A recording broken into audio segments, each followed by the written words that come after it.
সাহেব কেমন আছেন? এই তো আলহামদুলিল্লাহ ভালো আছি। আপনি কেমন আছেন? ভালো আছি হুজুর সাহেব। হুজুর সাহেব, আজকে তো ব্রয়লার শেডের ৪র্থতম দিন। হ্যাঁ, তো চতুর্থতম দিন আছে। এই নিয়ে আপনার কাছ থেকে কিছু জানতে চাই। একটু আপনি যদি দর্শকদের কাছে কিছু বলেন।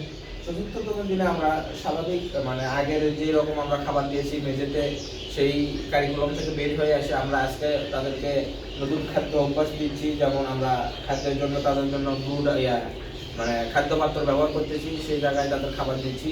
আর ব্রয়লারের ক্ষেত্রে আমরা সবচেয়ে বেশি যেটা মেনটেন করতেছি তাদের খাদ্য অভ্যাস এবং খাদ্য চাহিদা, এটাকে আমরা সবচেয়ে বেশি গুরুত্ব দিচ্ছি। তার কারণ ব্রয়লার আমরা মূলত পালন করে থাকি হচ্ছে মাংস উৎপাদনের জন্য।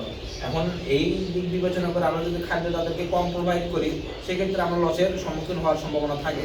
সেই জন্য আমরা সর্বদা তাদের খাদ্য যাতে কমতি না থাকে, এই জন্য আমরা সময় মেনটেন করে তাদেরকে খাদ্য দিচ্ছি এবং পানি সরবরাহ করতেছি। আমরা আগের দিনে আমরা তাদেরকে লাইসোভিটের পানি দিয়েছি, যেটা তাদের রোগ প্রতিরোধ শক্তি বৃদ্ধি করার জন্য আমরা ব্যবহার করি। তো সেই দিক থেকে আমাদের একটা প্লাস পয়েন্ট এসেছে যে আমাদের মুরগি কোনো রোগ আক্রান্ত হয়নি।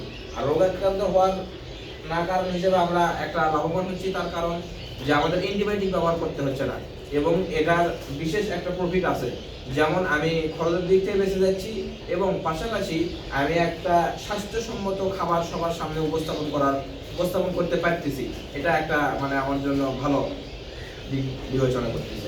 হুজুর সাহেব, আজ তো লাইসোবেটের পানি দেন নাই। না, স্বাভাবিক পানি আমরা ব্যবহার করি। স্বাভাবিক পানি, লাইসোবেটের পানি 3 দিন। হ্যাঁ, শুধু 3 দিন দিয়েছেন, সকালবেলা করে শুধু হ্যাঁ, একবার পানিতে।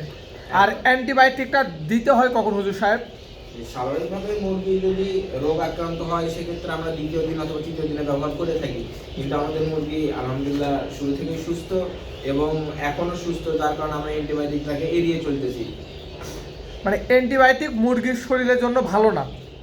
ভালো না, আবার যখন রোগ হয় তখন সেটা তার জন্য ভালো হয়ে ওঠে।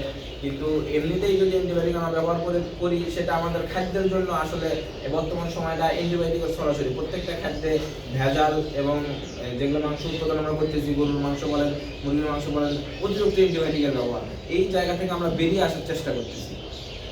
বুঝতে পারছি, এই জন্য অ্যান্টিবায়োটিকটা দিচ্ছে না। অ্যান্টিবায়োটিক থেকে একটু সরে আসি। এখন মুরগিটা একটু দেখি হুজুর সাহেব। হ্যাঁ, অবশ্যই।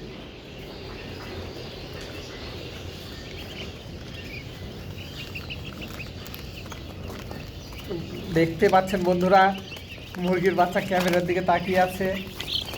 এটা খাবারের জন্য পাত্র দেওয়া হয়েছে, আর এটা হচ্ছে পানির পট। তো ৪র্থতম দিনে আমরা খাবার আর পেপারে দিব না, ৩য় দিন পর্যন্তই খাবার পেপারে দিব।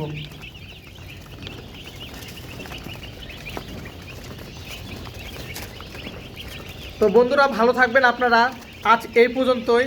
দেখা হবে পরের ভিডিওতে।